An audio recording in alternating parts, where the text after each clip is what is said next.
আজকে বানাবো Dubai viral kunafa chocolate.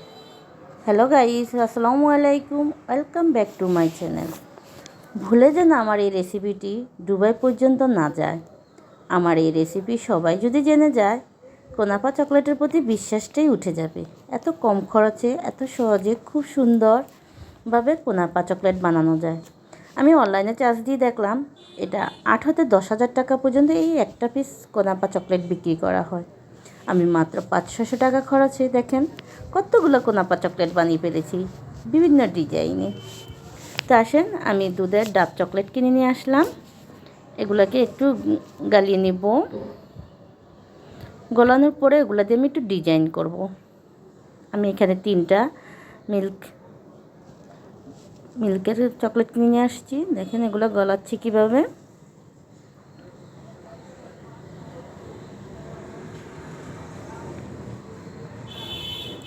ভালো করে গালিয়ে মোল্ডের মধ্যে ডিজাইন করে নিব। ডিজাইনটা আপনার উপরে, খুব সুন্দর করে ডিজাইন করে নেবেন।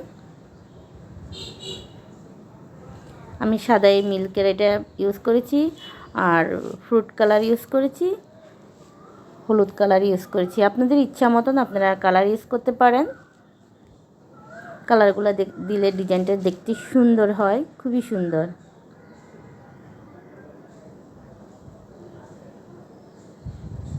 আমি ব্রাশের বদলে আঙ্গুল দিয়ে ডিজাইন করে নিয়েছি। দেখেন এত সব কোথায় খুঁজবো, তাই সামনে যা পেয়েছি তাই দিয়ে ডিজাইন করে নিয়েছি নিজের মন মতন। তারপর এই প্যাকেটটি এনেছি আমি 500 টাকা দিয়ে। দেখেন এটার অর্ধেকটা নিব, আর বাকি অর্ধেকটা রেখে দিব। আমি চকবার বানাবো, চকবারের রেসিপিও আপনাদের সাথে শেয়ার করব। তো অর্ধেকটা দিয়ে দেখেন আমি কতগুলো চকলেট বানাই।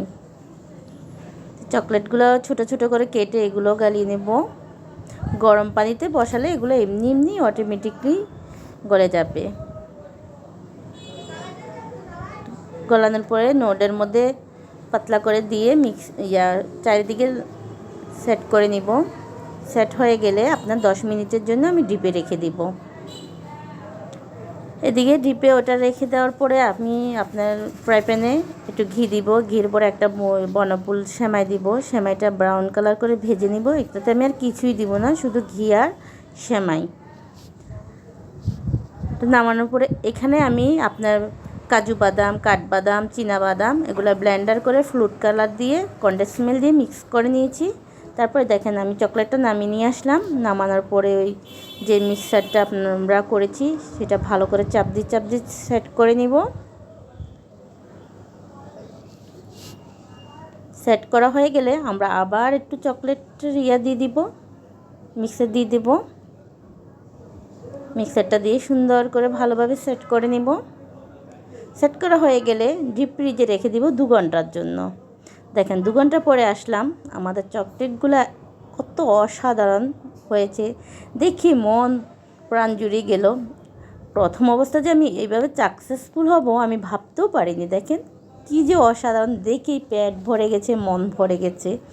খাবো আর কীভাবে বলেন, খুবই দারুণ হয়েছে। মাশাল্লাহ মাশাল্লাহ। তো আপনারা বাচ্চারা বায়না দলে এইভাবে বানিয়ে নিতে পারেন, কিনে আনার প্রয়োজন কি। আল্লাহ হাফেজ।